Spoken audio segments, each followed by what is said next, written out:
Tak, dobrý den. Vítám vás na tak trochu jiném veletrhu Open Data Expo. Můžete si klidně posadit. K networkování se pak ještě vrátíme přes oběd. Můžete si užít dopolední blok. Moje jméno je Lenka Kováčová a já moc děkuji koordinátorovi dnešního dne Josefu Šmídovi, že mě vytáhl z mateřské dovolené a já tím pádem tady dnes s váma můžu být i letos a to už po páté. Je skvělé, že i letos jsme měli ohromný zájem o registrace, že navzdory všem panickým zprávám z víkendu jste se rozhodli mezi nás přijít. A myslím, že to je důkazem toho, že už půl roku tady víceméně plnohodnotná open datová akce nebyla a taky toho, že klima je v dnešní době téma, za co možná můžeme poděkovat i Grétě.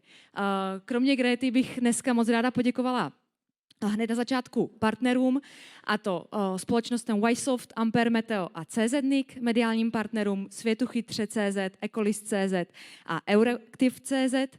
A dnešní den je plně v organizaci nadace OSF ve spolupráci s nadací Heinricha Böhla. Moc děkuju, že se tady můžeme i díky nim potkat. Asi před rokem a půl jsem se účastnila jedné konference nebo summitu v rumunské Bukurešti, který se jmenoval Heroes of Tech. A jeden ze speakerů připomněl příběh. Před nástupem současného amerického prezidenta Donalda Trumpa do úřadu, těsně před jeho inaugurací, se vzhledem k té rétorice, kterou jeho administrativa už začínala, objevovaly pochybnosti o tom, že všechny data, které se týkají klimatu, ochrany životního prostředí a vůbec environmentálních témat jako takových, budou znepřístupněná veřejnosti, případně úplně vymazaná z databází. Proto se ve Spojených státech ve spolupráci taky s kanadskými partneři vytvořila taková jakási archivářská gerila, kde se spojili ekologové, vědci, programátoři a rozhodli se v průběhu několika týdnů a pak vlastně jako nejvíc na tom pracovali 24 hodin před samotnou inaugurací, sednout k počítačům a snažit se zálohovat co největší počet těchto dat a zachránit je pro další výzkum a řekněme pro další generace. Po ukončení nebo po představení tohoto příběhu se nás ten speaker zeptal, jestli si myslíme, že v České republice nebo v té naší zemi, v našem případě České republice, by se taky někdo takovýhle našel, takováhle archivářská gerila. Myslím, že v zemi, kde dokážeme státní e-shopy dělat za víkendy, nebo vznikají organizace, jako je Česko Digital, by s těma aktivníma lidma určitě problém nebyl. Kdyby byl, tak to Honza Cibulka určitě vysoudí. Ale problém je, jestli by měli nějaké data, které by stálo za to zachraňovat, nebo které by, vždycky jsou data, které za to stojí zachraňovat, jestli vůbec jsou venku data v České republice, které se životního prostředí nebo klimatu dotýkají. Sucho, tropické vedra, orkán Sabina, kůrovec, odlesňování, životní prostředí, dopady stavby, Dunaj, Odra, Labe, to všechno jsou témata, které v posledních měsících rezonovaly v médiích. V listině základních svobod je napsané, že každý z nás má právo na včasné a přesné informace o životním prostředí a přírodních zdrojů. A už i Evropská komise vydala nařízení, které v seznamu dat s vysokou socioekonomickou hodnotou zahrnuje i data týkající se životního prostředí nebo geografická data. Je zřejmé, že tu aktuální situaci, tu aktuální klimatickou krizi se jednoduše bez dat řešit nedá. Jsou to data, která nám pomáhají ten problém poznat, která nám pomáhají ho sledovat v čase a která v ideálním případě by nám měly pomoct přinést nějaké řešení. Máme teda v České republice tyhle data? Zatím to vypadá, že ta situace je poměrně tristní a já doufám, že se dnes díky vám a díky všem institucím, které sem dnes přišly, dopátráme k tomu, co nás bude čekat v budoucnu. Já budu moc ráda, když budete všichni poslouchat. Loni tady padly nějaké závazky týkající se jak ministerstva financí, tak TAČRu, ministerstva zdravotnictví, operátora ICT a všechny ty závazky byly v průběhu roku týkající se či už jako z open sourcování Golemia anebo publikování nových datových sad naplněny. Já doufám, že toho bude i letos a v případě, že nebude, tak to těm institucím budete pravidelně připomínat. Co nás teda dnes čeká za program? Hned po tomhle mém krátkém úvodu si budeme moct poslechnout Jana Philippa Albrechta, ministra pro energetiku, životní prostředí, přírodu, digitalizaci a má tam toho hodně, ze Štýrska-Holštínska. Bohužel Jan Philipp se dneska nakonec dostavit nemohl, nejde o koronu, jednoduše v jeho spolkové zemi nastala politická krize, kterou je nucený řešit, ale spojí se s náma přes Skype.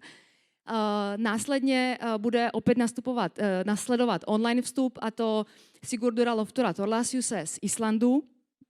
Pak si budeme trošku oddechnout, dáme si kafe a hned bude následovat one-to-one session mezi Veronikou Michalak a Helenou Truchlou, které se podívají spíš na ten vztah dat, kvalit ovzduší a lidského zdraví. Přes oběd se opět budete moct pobavit u těch stolečků, které patří jednotlivým institucím, tak jak to bylo dnes ráno, které se nás ještě ale předtím pokusí nalákat, abyste věděli, co vás u těch stolečků čeká a na co se je můžete zeptat v rámci krátkých upoutávek vystavovatelů. A odpoledne se už opět vrátíme do České republiky a budeme se zabývat práci s environmentální daty a v rámci fishbowl. To znamená, že kdokoliv z vás se pak během tohohle typu programu může zapojit do diskuze. Na závěr ještě kafe a ještě nějaké uzavření těch debat, které jste tady začali a které se možná pak přesunou nakonec i někam do hospody.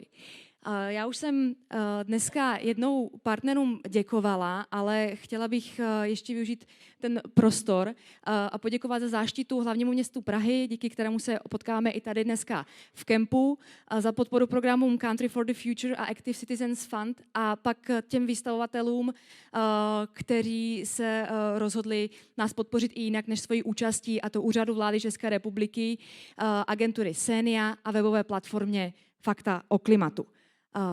Děkuju. Já už to nebudu dál zdržovat. Zeptám se, jestli jsme připojení na Jana do režie. Kývají, že ne. Já tady si ještě klidně můžu chvilku.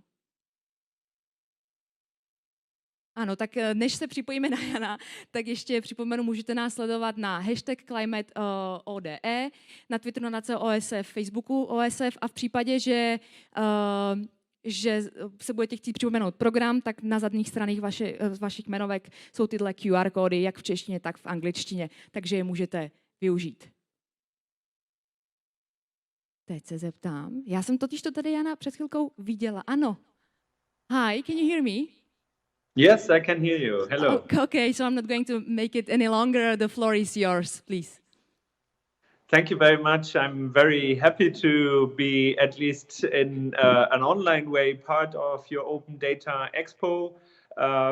Originally, I planned to really be there. It's a great opportunity. I think it's a very good idea to bring together all those who would like to really make data an open public good, which we can use for the good of new innovation, for the good of better government, and also, of course, for the good of public knowledge. And I think that this development at the moment is at a high time. We are having developments everywhere in the world and in Europe in order to especially make governments to publish their information, which in years have been available only on paper and on request, and where there is no real reason why much of this information is not made proactively public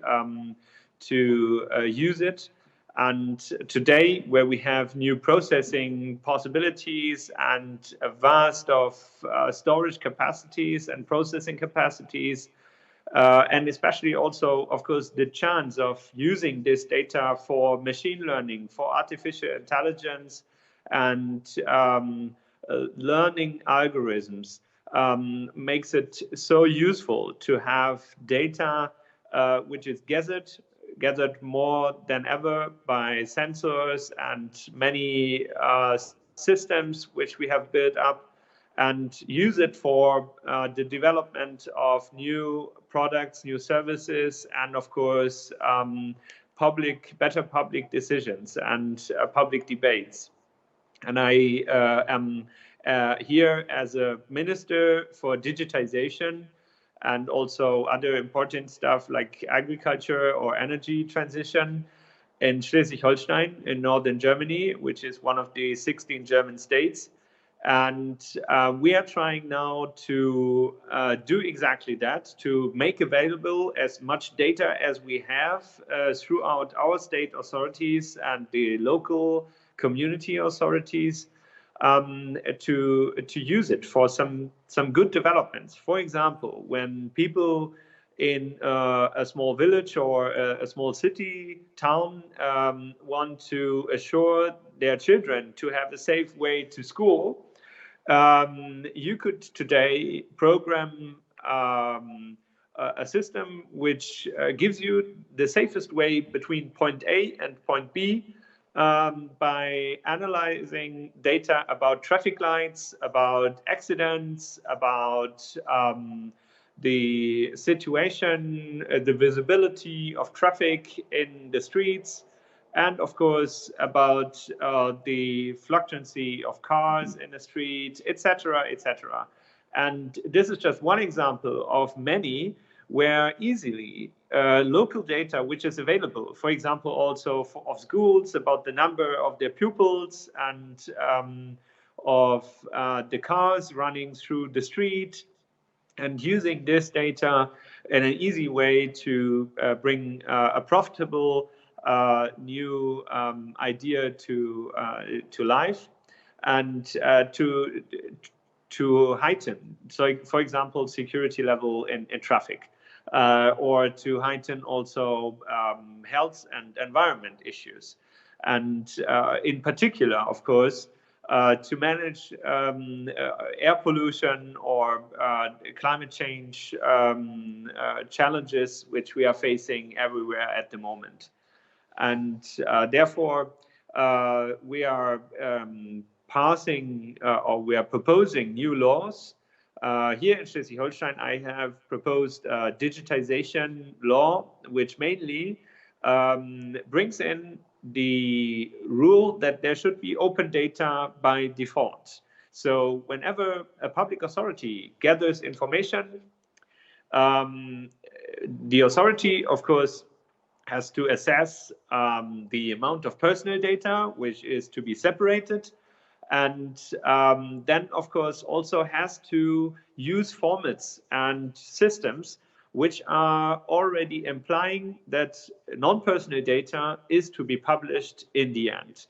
And in the process also, of course, is to be used in a way that it is interoperable, not only for the user, the client, the citizen in this case, but also, of course, for the other authorities. Because what we want to achieve is that data is flowing freely between the authorities and also, of course, with the public and with entities accessing these data, as long as it is non-personal data, and as long as it is not like highly sensitive, which should be absolutely the exception. So the rule is, the standard rule is that data should be open and publicly available. And by implementing this rule into a legislative framework, we can also make sure that authorities are structuring their systems in a way that data can easily go out of their services and go into other systems, being interconnected. And to achieve that, we need to lower the demand, for example, for paper-based information or paper-based contracts or signatures. And we have the framework for that. We have the e-signature framework, the e-identity framework, all of the European Union. And we have data protection rules now in place, which uniquely apply a safe level. And therefore, we can also, in our very different laws, there's mostly a very fragmented system of old laws for government authorities in particular. There's one for the geographic data, there's one for the school information, there's one legal framework for police information and for building authorities.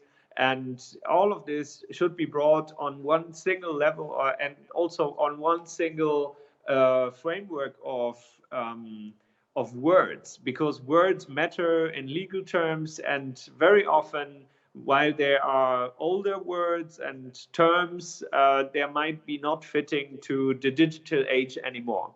And so we need to adjust these frameworks and legal terms into a way that it is uniquely applied and also digitally workable. And that is what we are doing with our law here. And besides that, we are already starting today to make those data sets which we can make public also publicly available and in a open format, of course, because that is as a whole concept of open data. Not only the publication of information counts, but also the format, the way how you make data and information accessible in uniquely applicable formats, in open formats, of course, in those ways that it is structured, in those ways that you get contextual information, and of course, in those ways that you can find them easily on a single portal, for example, and that you can access this portal openly, freely, without paying money or also without registering even. And that is what we are doing in parallel here to our legislative framework. We are building up an open data portal.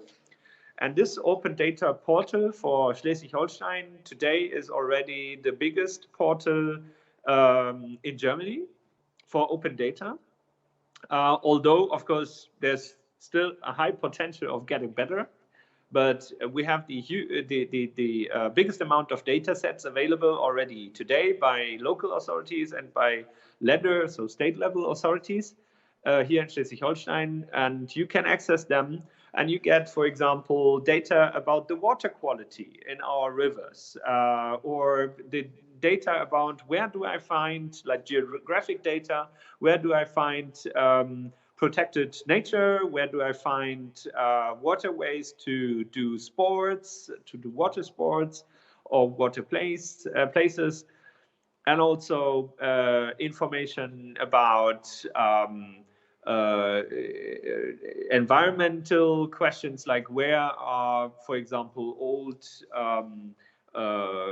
industry spots where there should be things done to renew the soil or the water.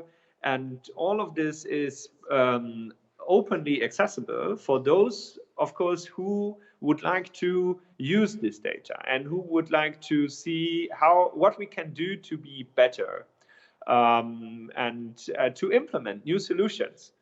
There's, for example, in Schleswig-Holstein, one startup which thought about the idea of using all the lights in a city which are on during the night, and to reduce the lights during the night, because it has a huge impact on environment, on the animals. It's some so-called light pollution. And to do an intelligent system of sensors so that lights go on when people go somewhere, or that you can switch them on via an iPhone app during the night.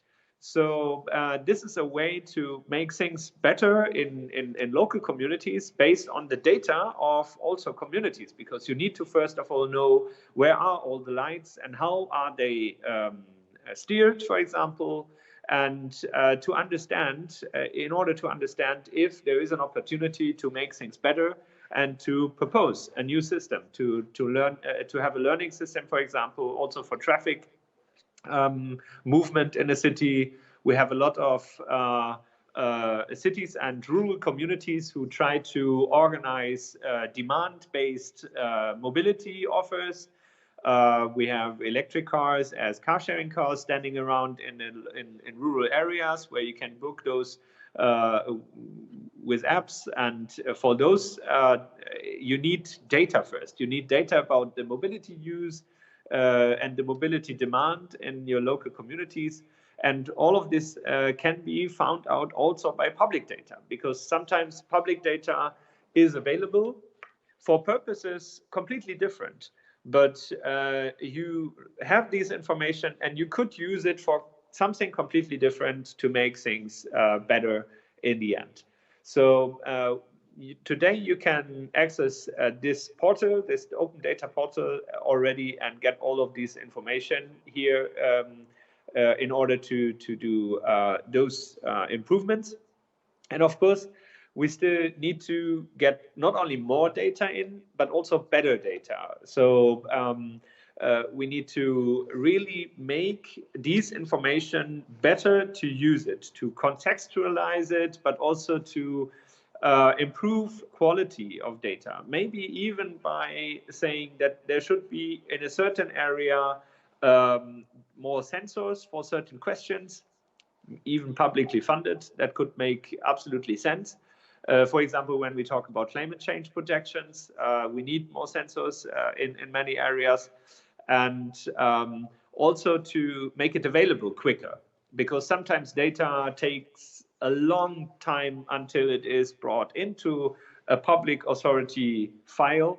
So our systems need to get quicker, but also the circuits in which we read out data and bring it into the systems need to be quicker. For example, by real-time sensors, by real-time data collection.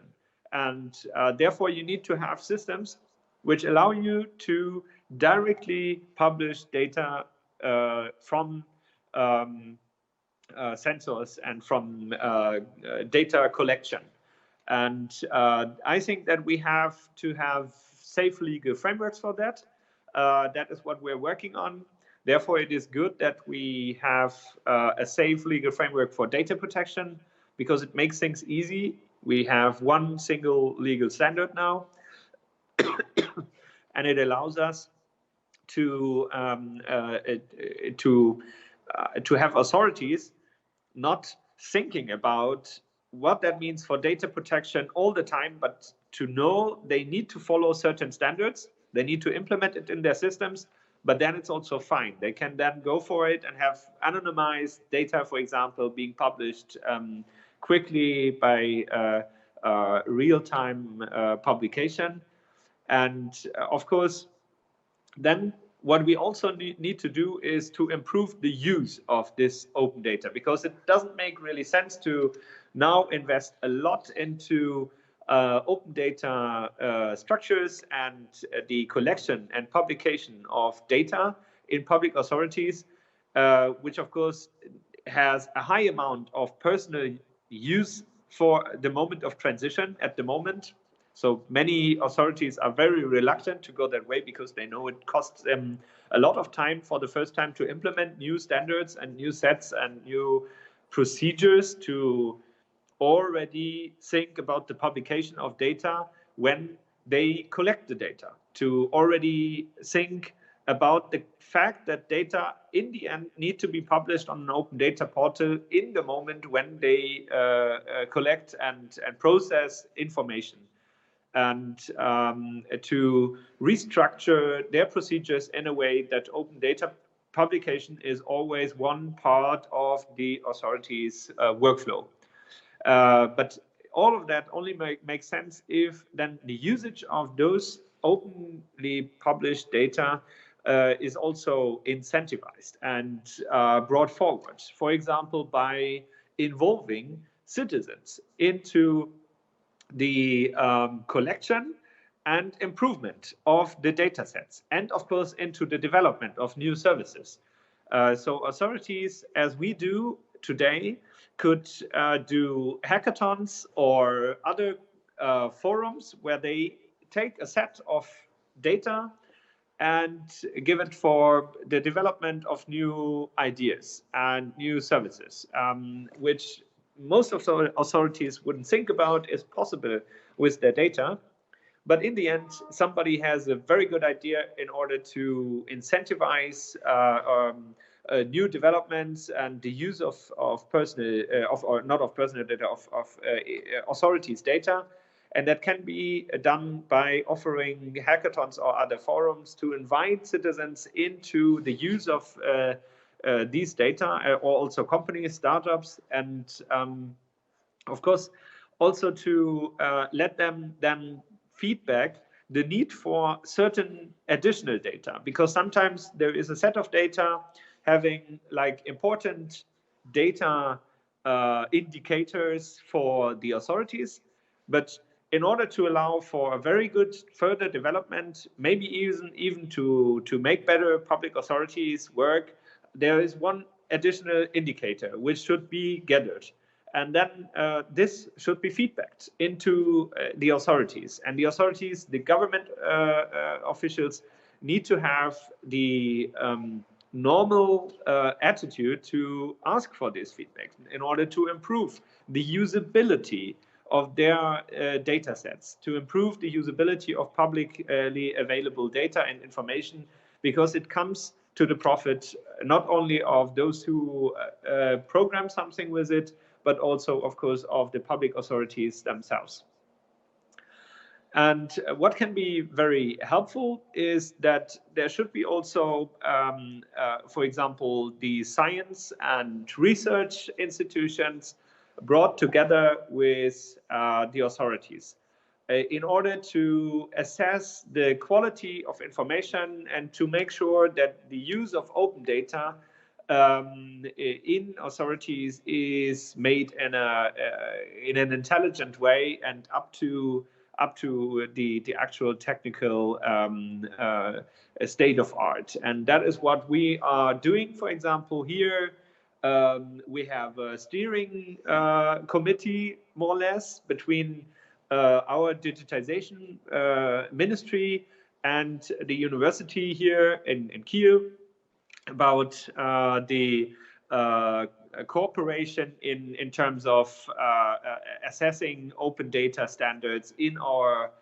work in authorities, and also in the possibility for others like science, but also other communities, other associations, institutions, to build up their own portals for certain data use, for certain aspects of topics. For example, we have a lot of ocean data here because we are having the Baltic Sea and the North Sea on both sides of our state, and we get a lot of ocean data. So when you see, for example, here the Ocean Research Center in Kiel or in other areas in Europe, they can have their own portals where you can access all this information, of course, also to interlink it, to take like ocean information from Poland, from Finland, from Germany, from the Netherlands, and connect it on a European or international level. And that should be made possible also via technical standards in order to access the different portals, the different systems of public authorities on local and regional and national level. And that is to be also brought forward when we want to make things better. And last but not least, today, here, for example, when we work about the opportunities of open data, it is really about a huge potential for solving problems. We are working here on climate change and energy transition a lot. And here, as an example, in Schleswig-Holstein, we have 160% of renewable energy in our electricity grids in comparison to our energy or electricity consumption. So we have a lot more of renewable energy than we use ourselves. And of course, for climate change policy and techniques in the future, we need to get this renewable energy into heating, so into buildings, and also into mobility, for example, in cars. And that's only possible also via new technical solutions, via new developments. And a lot of what we can do is based on data. For example, where electricity is produced is a very important indicator when it is produced, because especially renewable energy is very volatile. So you have it a lot during the night and during the day, but not in the late afternoon or evening, or when the big energy consumption is taking place, especially in households. So we need intelligent grids and intelligent measures to get the demand side of mobility, of electricity, of heating, adjusted to the offer of the energy of the future. And that is what we are doing here in Schleswig-Holstein also a lot, based on a lot of data gathered in the grids, but also with smart meters and with systems of the energy suppliers who try to incentivize the use of energy when it is available, and who try to manage the capacity of our grids so that the grids can take more energy out as it is possible today. And of course, also, there's other areas. When it comes to climate change, we need to build more renewable energy in the future. For example, windcraft. And there you can see that a lot of people would like to know how to plan these windcraft systems. Like, where should they be built? How far should they be situated from buildings, from smaller villages? Where are areas where we can develop renewable energies, or also other developments? Planning is a huge issue for public authorities, where we can see today that information is key to build acceptance. Also, if we build new energy grids, for example, we have a huge building of energy grids from Denmark to the south, through Schleswig-Holstein to the Rhine area and Ruhr area, where there's big coal plants to be faded out and replaced by renewable energy. We need to have grids to be built there. And in order to build acceptance for these grids, we need to have information, early information about long-term plannings and about all the geographic, the soil information, the information about where villages or towns want to develop their own building areas. And all of that can be made publicly available, so that planning not only becomes more accepted, but also becomes more solid in the way of planning, that there is not lawsuits going on afterwards because it's badly made. It should be made in a solid and good way. And of course, that it becomes more quicker, because what we need is to also become more quicker in building infrastructure for new transitions, like energy transition, but also for the digital transition and digital age. We need to become quicker. And therefore, of course, the governments, authorities themselves, they need to get digital, they need to get more structured and organized, and data need to flow between the authorities, not only between authorities and third parties, but also between the authorities. And we need to have a structured systems of interoperability and portability between the different authorities, so that procedures can go quicker and therefore be more near to citizens and to reality. So that's one look into someone who's doing all this in a ministry as a minister, to try to incentivize this, not only in Schleswig-Holstein, but also we make proposals to the federal level, where we are member in the Bundesrat, the second chamber of the German parliament, and the state authorities make proposals there. I will do proposals for open data and IT security there at the moment, and for green IT, for example, because we need to get energy consumption also lower in IT, and all of the data we have can help us to do that and to make programming, for example, less energy intensive, to make it better also in the end. All of this can be done based on open data and, of course, of intelligent solutions like artificial intelligence and machine learning.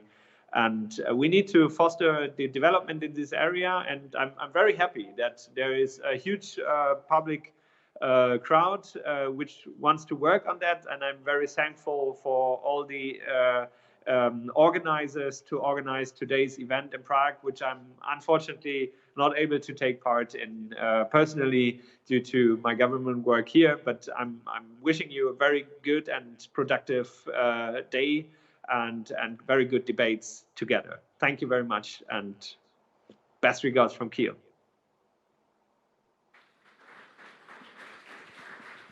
Thank you very much, Jan.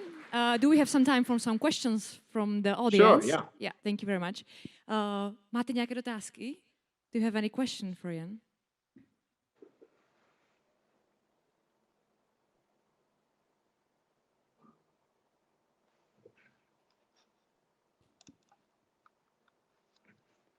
Hello, Jiří Marek, Masaryk University, Brno.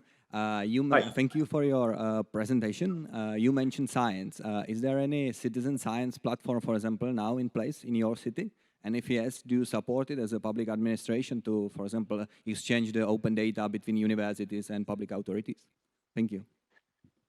Thank you for your question. I think it's a great point that we need to have citizens science projects incentivized and funded also, because most of the developments in science themselves are very much on the classical science terms and questions, and we need to have new ideas and new visions being brought in.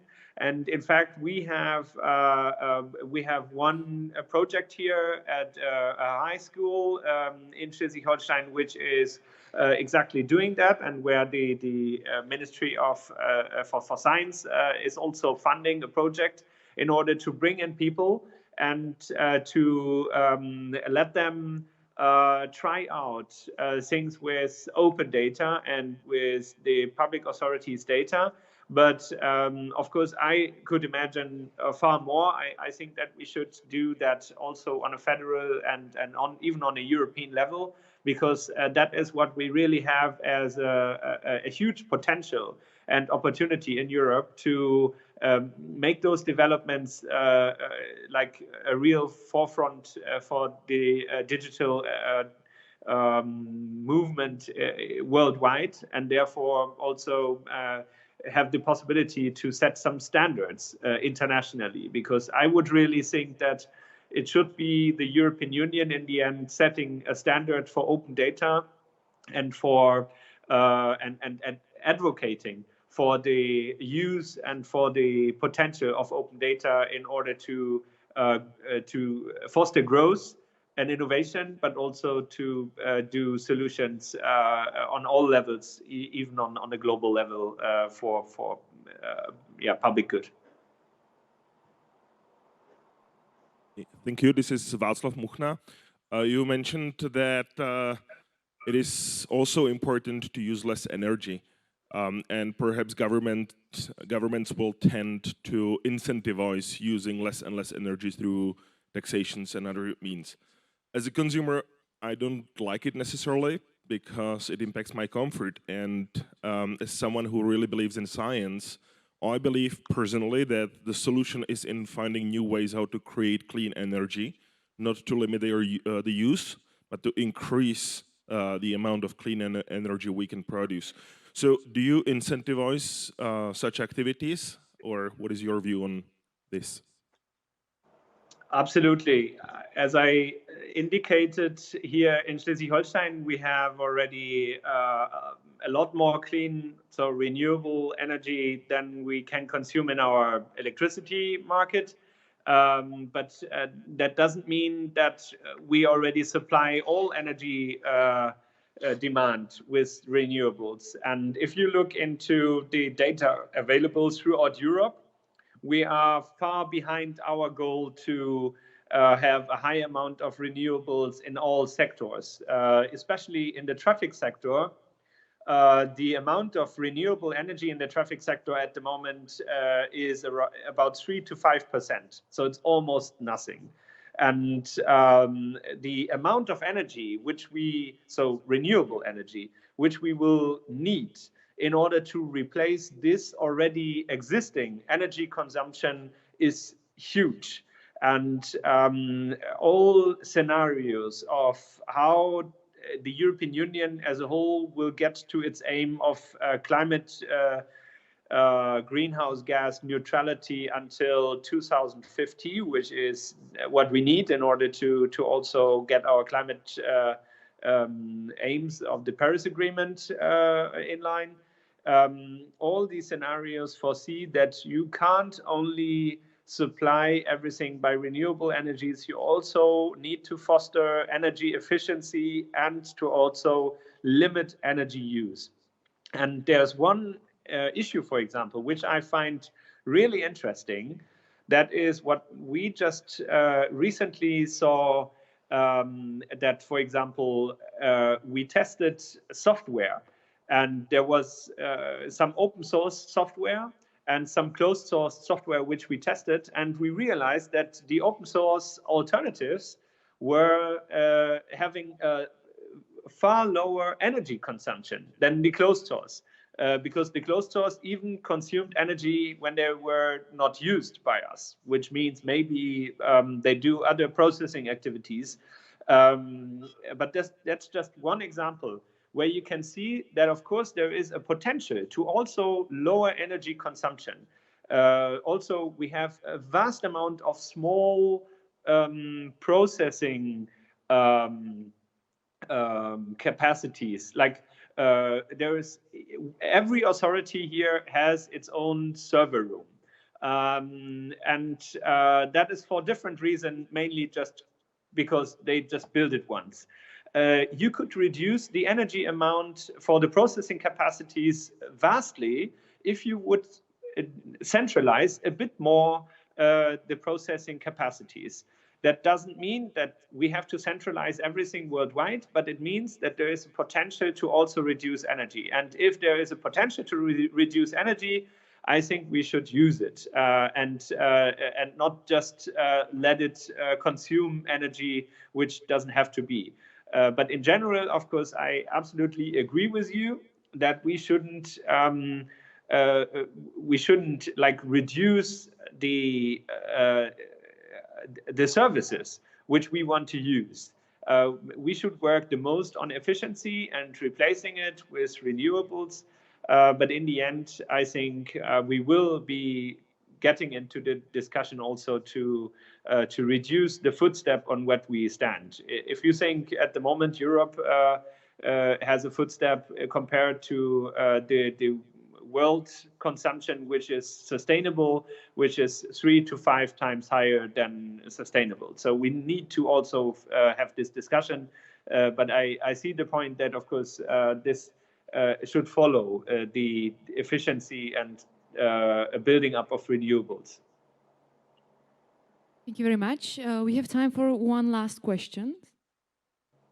Is there any from the audience? Okay, so maybe I'm going to ask you. You've been talking especially about Schleswig-Holstein, but when you compare your country or your state with other German states, is Schleswig-Holstein like the most progressive in terms of the topic you've been talking about, or are there any other pioneers with dealing with this? I mean, I think that it is at the moment getting an issue everywhere. But I can, of course, also proudly confirm that we are at the forefront in Schleswig-Holstein. We are those who drive the open data issue federally and also vis-a-vis the other states, because we have a very progressive coalition agreement, having open data as one of the main issues we want to tackle. But there's others who follow. For example, there's a small state south of us, which is Hamburg, city state, which is also quite good already. There's a lot going on in Berlin, of course.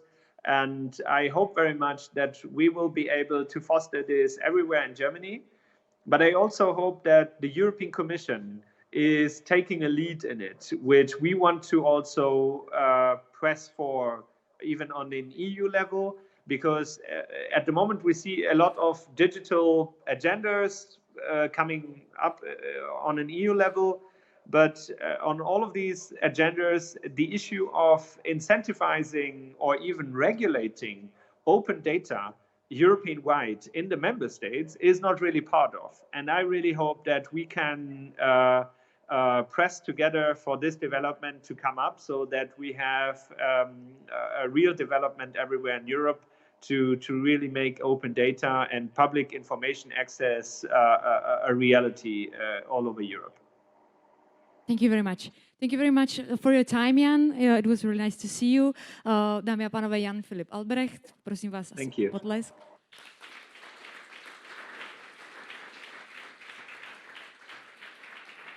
A než nám režie vytočí dalšího našeho hosta, opět to bude online vstup Sigurdura Loftura Thorlaciuse, tak já se ho pokusím představit.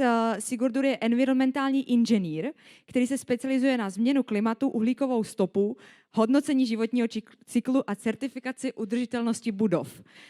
Tak doufám, že budete mít hodně otázek. Co může být pro vás zajímavé, v loňském roce vedl vývoj 2 kalkulaček uhlíkové stopy a je tajemníkem Islandského sdružení pro ochranu životního prostředí mládeže. Já se zeptám do režie, jestli se nám povedlo se Sigurdurem spojit. Už to bude hned.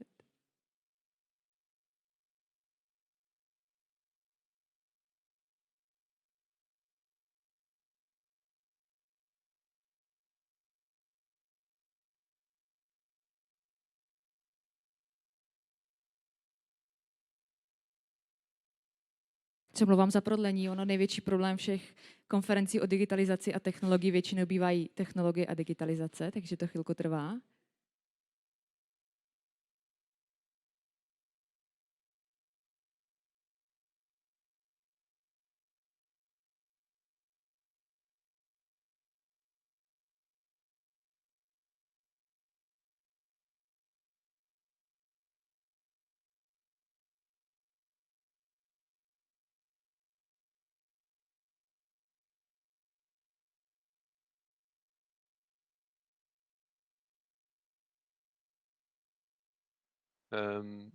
Yeah, I cannot hear you if you're speaking.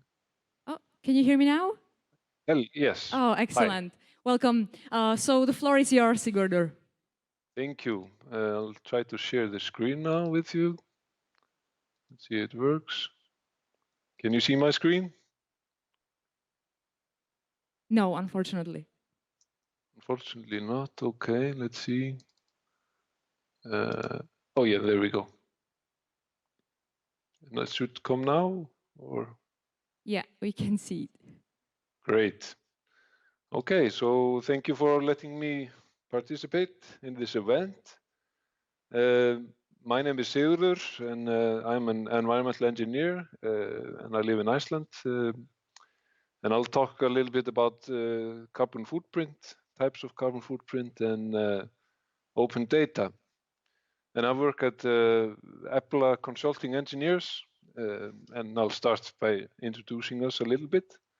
And yeah, I think we'll have a question session afterwards.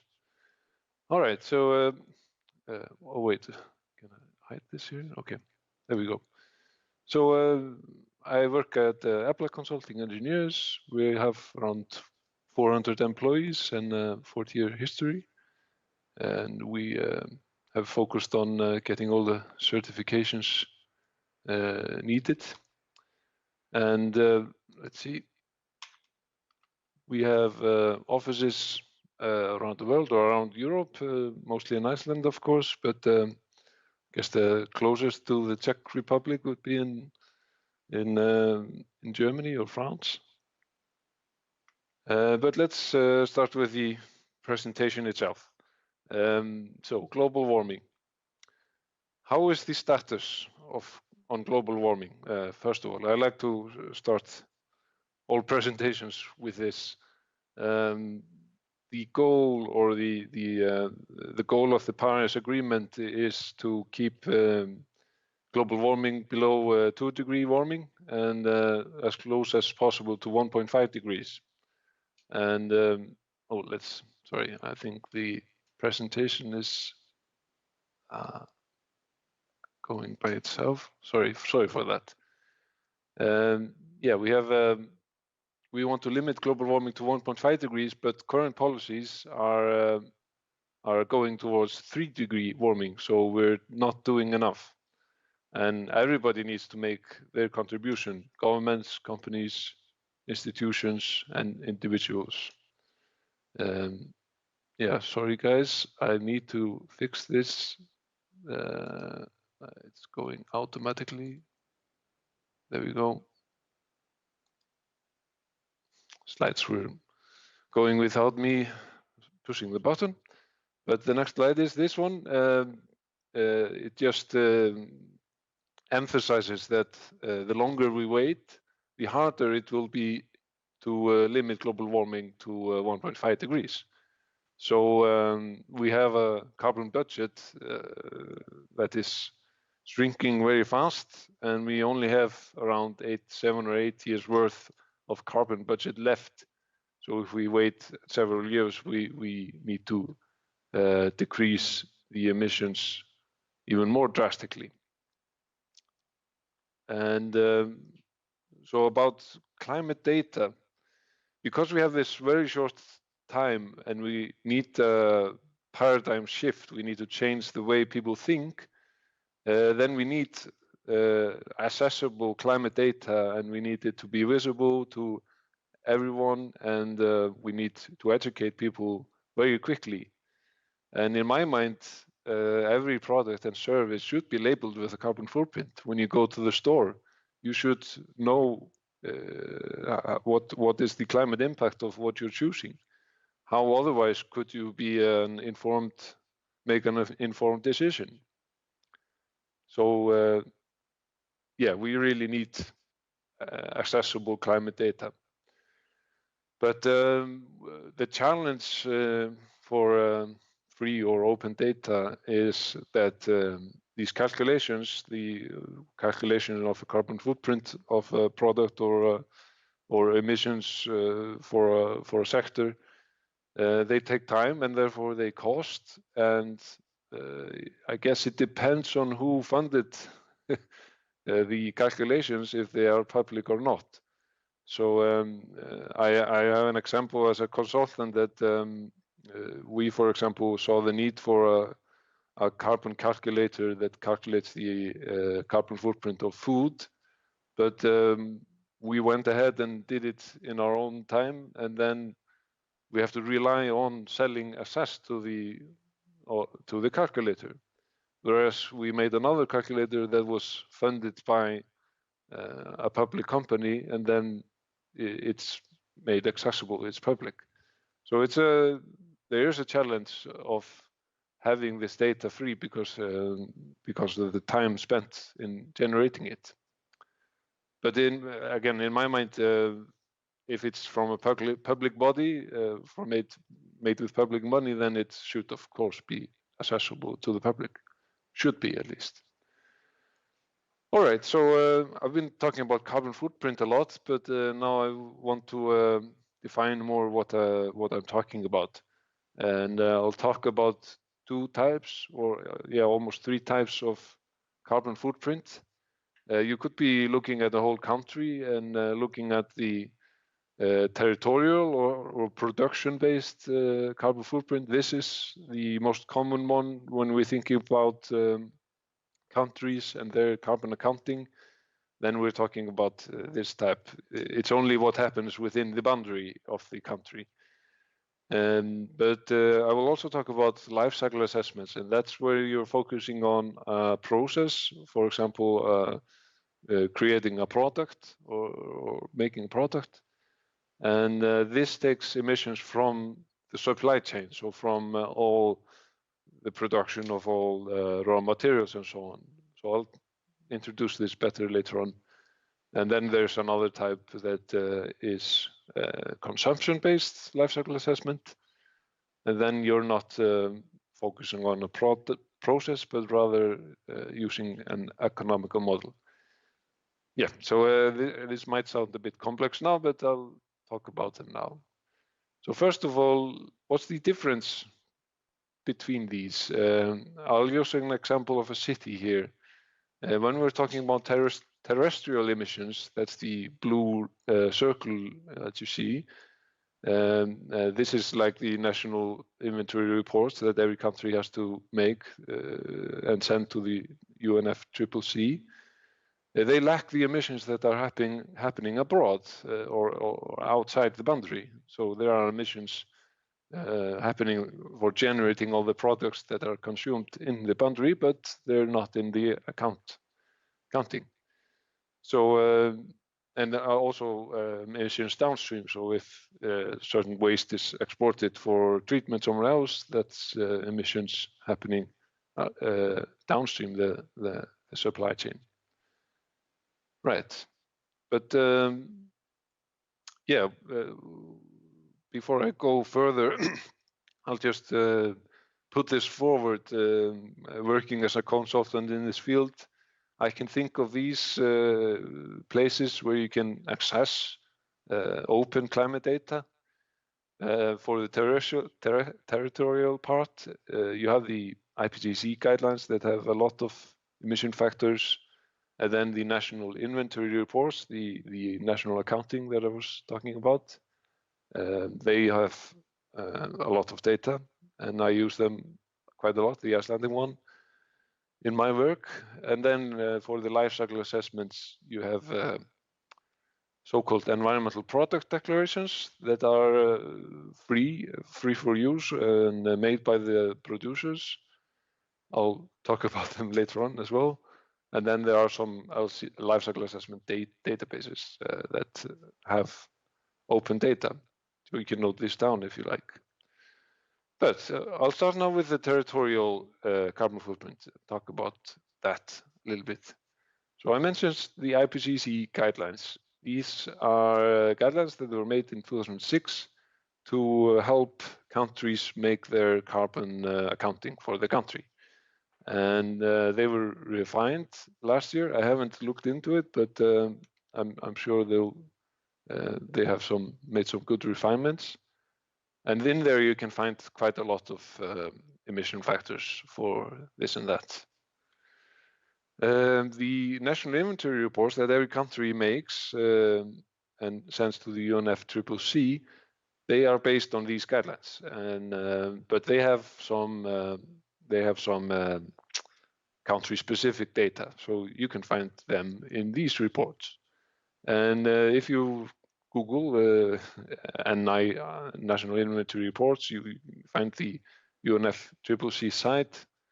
You can both get the report and the tables that are behind the report, and sometimes there's even more data in the tables, CRF tables that lie behind, and I've used them quite a lot in my work. But I want to discuss more the life cycle assessment approach. So life cycle thinking about the whole supply chain. And here I have an example for a structure. So instead of thinking only what's happening during the use of the building or something, we take the whole supply chain. And I'm not sure if you can see the mouse that I'm holding, but I'll use it anyways. We need to use natural resources and use them to produce the building materials. They need to be transported to the construction site. There's some emissions from all the machinery at construction site. Then there's the use phase, energy use during the building's lifetime. And then there's some deconstruction at the end. And there might be some recycling of materials from the deconstruction. And then there's the waste treatment. So this is a life cycle, and this is the direction that we want to be heading in, thinking about all the impacts that are happening upstream the supply chain and also downstream, not forgetting about important things. And how do these life cycle phases look? I just have some figures to get in your mind how it, what I'm talking about. There's some mine where you're getting the, let's say, iron ore to produce the steel for the cladding. Say you need to transport it, and then the building itself. There's use phase, end use, and then you need to maintain. There's some materials that you need to replace over the building lifetime, and then there's deconstruction and disposal at the end. So yeah, we want to not to forget about important life cycle phases. And life cycle assessments are, yeah, they are basically assessing environmental impacts over the whole life cycle. And it can be a structure, it can be a product or a service, could even be a country, but it's not, don't think they have been making these for countries. But these are very detailed assessments, and they go up every supply chain. So let's say your building needs steel, concrete, and something else. Then you always go up all the way to the mine or to the where you're getting resources from nature. And these are really good for finding where are most of the environmental impacts occurring, and good for comparing alternatives. So you could say something is more environmentally friendly than something else. And of course, finding ways to reduce environmental impacts. These life cycle assessments are not only dealing with carbon footprint, not only the climate impacts, but also other types. But the carbon footprint is the main product of such a life cycle assessment, as I would say. And they are used for making these environmental product declarations that I mentioned earlier, and I'll discuss more in detail later. They're also the basis for environmental labels, and they give you credits in sustainability certifications for buildings, at least, such as BREEAM or DGNB. Right, so what kind of impacts are we assessing? Oh, now is something frozen. Sorry for that, guys. See if it works now. Yeah, there we go. Yeah, and well, we are talking about life cycle assessments for the environmental part, but there are also similar methodologies to assess cost and society, so the other pillars of sustainability as well. And you're always thinking in the long term, you're thinking about the whole life cycle. And as I mentioned, we are talking about many environmental impacts in these assessments, but we are focusing on climate change and global warming now.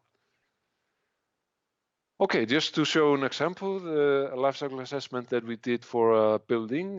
This is a swimming hall extension building in Iceland. And this is how the results look. It's on the left-hand side, you can see the carbon footprint divided into these life cycle phases that I talked about earlier. Manufacturing all the building materials, transport and construction, use, and end of life. So deconstruction here. And you can see a better subdivision on the right-hand side. You can see it down to the materials. You can see that concrete is the biggest part. This was a concrete building. And energy use during the use phase of the building is also has some, so the electricity and geothermal heat. But note that in Iceland we have renewable electricity, hydropower and geothermal, and also the heat. So this, I think for a normal building in Europe, this would be something like 5 to 10 times bigger because of use of fossil fuels for heating or electricity.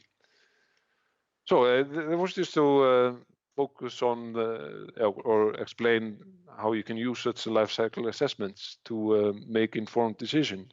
And you're getting the whole picture here, you even getting the maintenance.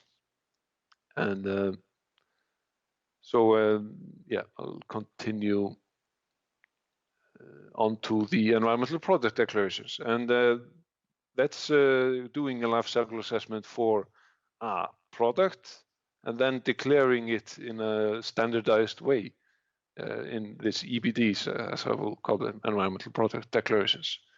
They look something like that. It's always the same form. So once you learn how to read one of them, you can read any one of them.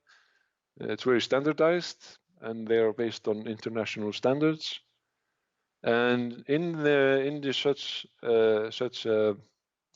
EPD, you will find a table like that, where you can find the global warming potential, and these are just the life cycle phases. A1 to A3. This is the production of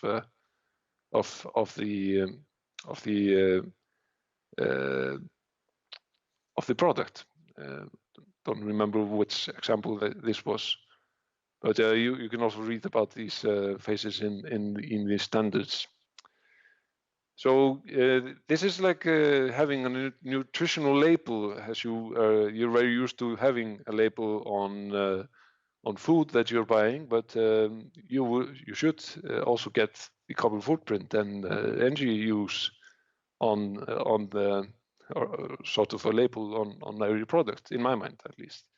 And these environmental product declarations are a way of showing this information, and they are available in databases. These are the ones that I've most commonly used. They are kind of the organizing the development of these EPDs, but there's always a manufacturer that is paying for making this EPD, also paying for the certification, and it's a third-party verified certification, so there's someone else that certifies it. And yeah, you can find them there. This is a great source of open, free climate data for any product that you can think of. It's well, not any product, but most products, and especially construction products. They have been very ambitious in making the EPDs. So try it out. I recommend it. Just to show you how such an EPD is made, then we did release the first Icelandic EPD recently for a product called stone wool. It's an insulation material. We did a life cycle assessment for that. Stone wool, it's very simple. You go and dig some sand from the beach and then get some other materials such as shell sand, olivine sand, and aluminum oxide. These are melted in a smelter, or not in a smelter. They are melted at a high temperature with an electric arc. So using, in the case for Iceland, a renewable electricity. Then you spin threads to make wool to isolate. And this is the carbon footprint that we got down to the life cycle phases again. This is the production of the raw materials, so getting the sand and the aluminum oxide and all that, transporting it to the factory, the production itself, and then we also took transport to a construction site and how it would be at disposal. We can also, as for all life cycle assessments, you can look down to the materials and get much more detailed picture. You could see things such as there's some intrinsic emissions that happen, a chemical reaction that happens when you melt it together, and you get some emissions there. They are the biggest culprit in the carbon footprint. It was also surprising to see that aluminum oxide had big part in the carbon footprint, even though it was a very small amount. So yeah, you can learn a lot with these life cycle assessments. And we went on to make EPDs, environmental product declarations, and you can find them on epdnorge.no. And this is accessible to anyone, and also other products. All right. Now on to the carbon footprint calculators that we have made. And I mentioned earlier that we two calculators, one of which we had to do in our own time, and we're a private company, so we had to rely on selling it afterwards, which I mean, it would have been better if a public body could fund it and we could give it free to anyone, but that was not the case for the first one. But the second one, that was the case.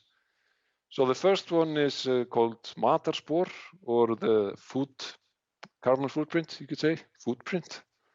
So it calculates the carbon footprint for food, and we thought about it for cafeterias, and already there are some cafeterias that have bought this software, and it's really easy to use. And I have it open here, just maybe to give you a quick seeing how it works. Basically, you put in all the food that you're using, and you get this kind of comparison of the carbon footprint for different dishes. So you could choose the Arctic char, or the meat dish, or a vegetarian dish, and you could put this on a screen in your cafeteria and see very quickly which one is the best. We've seen changes in what people eat in our cafeteria after we started using this. But I don't want to dwell long on this one because, as I said, this is not an open calculator, unfortunately. But the other one is a carbon calculator for individuals. So getting to know your carbon footprint as an individual. And this time it was a public company, Reykjavik Energy, that went ahead and decided to make a calculator and got us on board with them. So I guess that would be called a public-private partnership, I guess. And this time it's because it's funded publicly, then of course it's available to everyone and to the public. This one uses also life cycle assessment data. So if you're taking your car, it's emitting greenhouse gases, carbon dioxide, but we also take the upstream emissions, supply chain emissions, such as producing the car abroad. So yeah, it's a very detailed calculator, I would say. We also use the third type of carbon footprint in there, consumption-based life cycle assessments, and I'll explain them on the next slide a little bit. Then you get, in this calculator, you get your carbon footprint, and you can compare it to the average Icelander, and also to what it would need to be in order to stop at 1.5 degree warming. We take these three categories: transport, food, housing, energy use, and consumption. Yeah, right, and only the last part is using the consumption-based life cycle assessment. But what is consumption-based life cycle assessment? This is a figure that should explain it. Think of the country as the blue. These would be the terrestrial emissions of a country or a city. This is an example for a city. And it's exporting some of its production, and this would not be included in the consumption-based carbon footprint, but the imports, the products that it's importing, will be taken into account. So emissions that are happening abroad, producing all the materials that's being consumed in the city, they are taken into the consumption-based carbon footprint.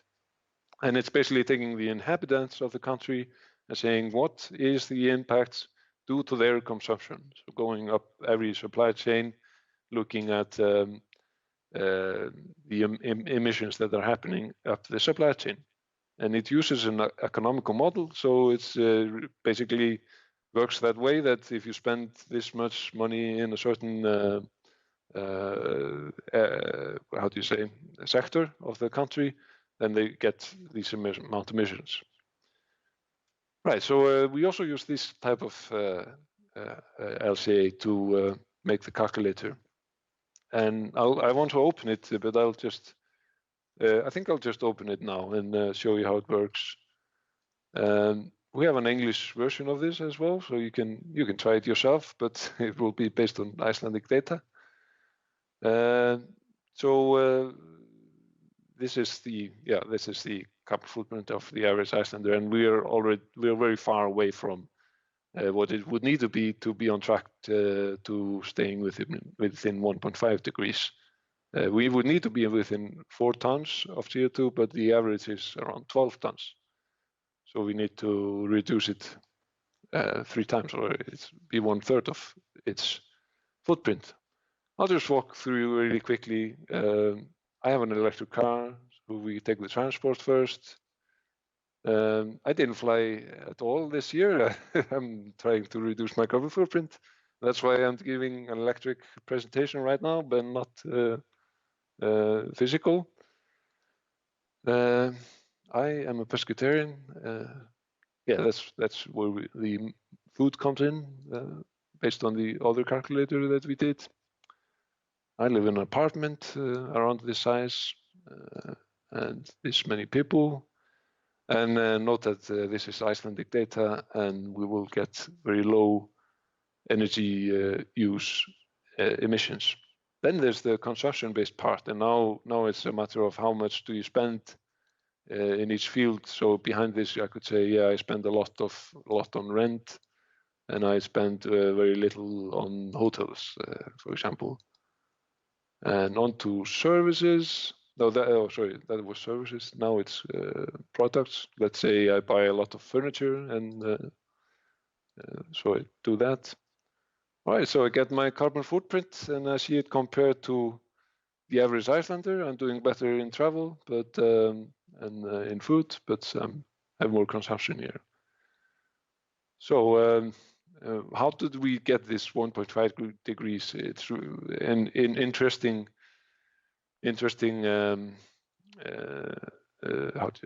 report that was made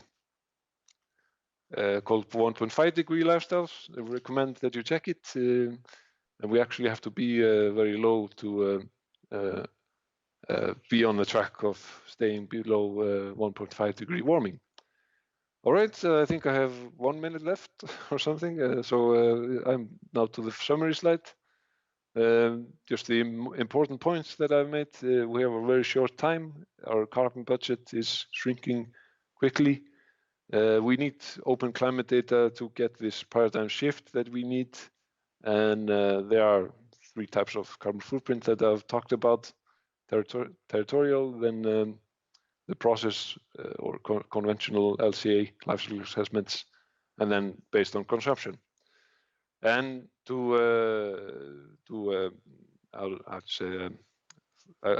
want to put emphasis on that if it's publicly funded, then it should be made public, in my mind. All right, so thank you very much for having me, and nice to be able to share this with you guys. Thank you.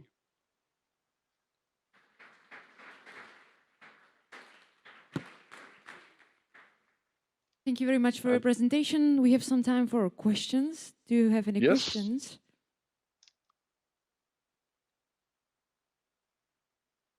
Okay, so I have one question for you. Usually we here in Czech Republic discuss often who are the real users of open data and the applications based on open data. Do you have any idea who are the biggest users of your calculators?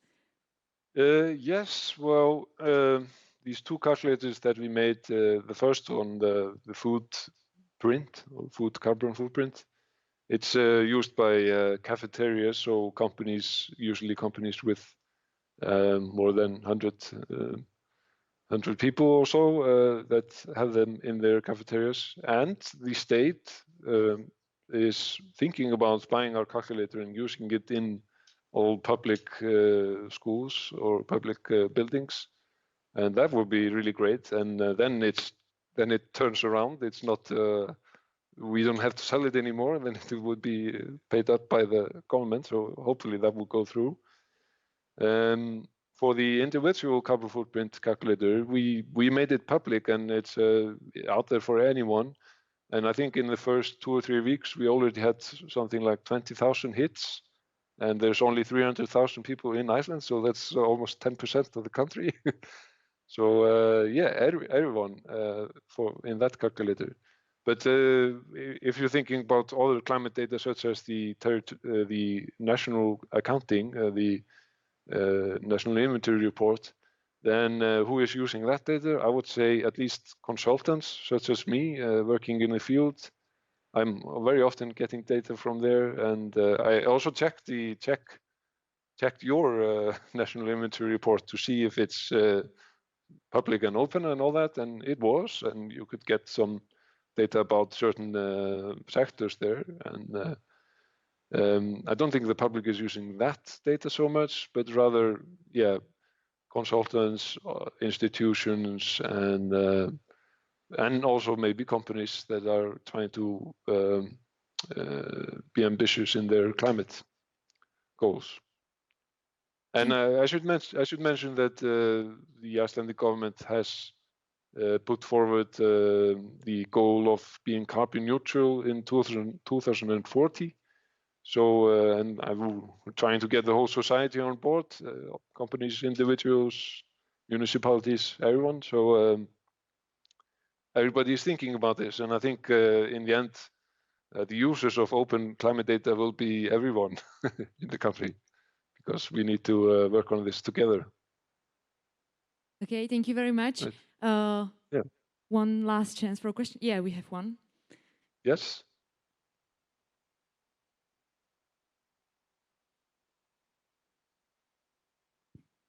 Good day, Jan Philipp here.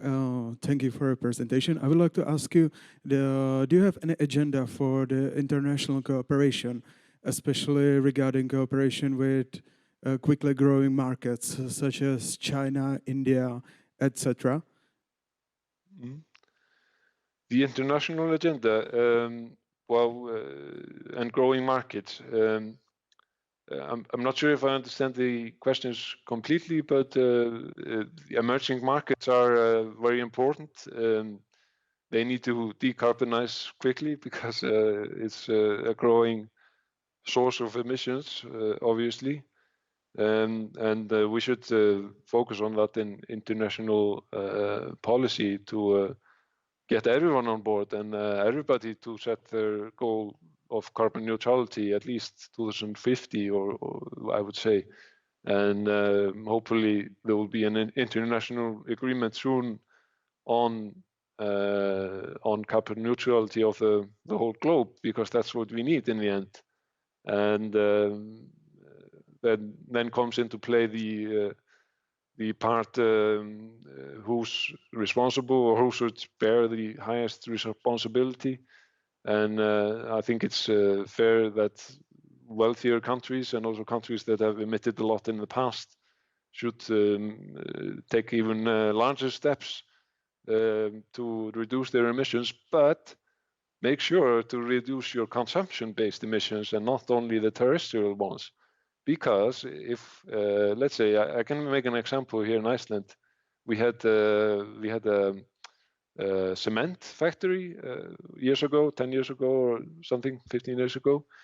And this cement factory was not paying off, so it closed down, and now we import all our cement from Denmark. And what this means for our carbon accounting is that our emissions reduced because it's not happening within our borders. But of course, we're still using the same amount of cement. So it's you should think about this consumption-based carbon footprint and look at what are the impacts that your consumption is causing.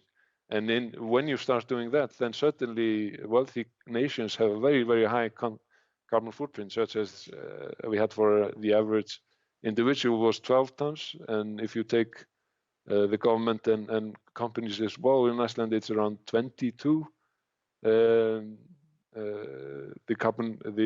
consumption-based carbon footprint of Icelanders, and that's one of the highest in the world. It's really, really bad. So we cannot hide behind, wow, we're doing well. We have the renewable electricity, but then consume a lot, and these products need to be produced often in these emerging markets such as China, which don't have the decarbonized economy, and so these products are carrying with them the emissions, embodied emissions that were happening for the production. And yeah, we need to, I mean, about international cooperation, we have had how many years? From 992 to today. It's more than 25 years of international discussions, and we're still not starting to reduce emissions globally. So I say yes, we need to be very ambitious in international cooperation on climate change, and but it's not enough. We need to act. Every single one of us needs to act in their own company, in their own municipality, as individuals, because we just have too little time. We cannot wait for the politicians to agree on something. We need to do. Everybody needs to put a hand on a plow, as we say in Icelandic. Thank you. Thank you very much for your presentations and for your answers, Sigurður. It was nice to have you here. Good luck with your work, and we need to move on a little bit. Tak já vám moc děkuju za dotaz i za pozornost. Teď si dáme malou pauzu, následuje coffee break a budu ráda, když se tady za 10 minut opět všichni potkáme. Okay, thank you.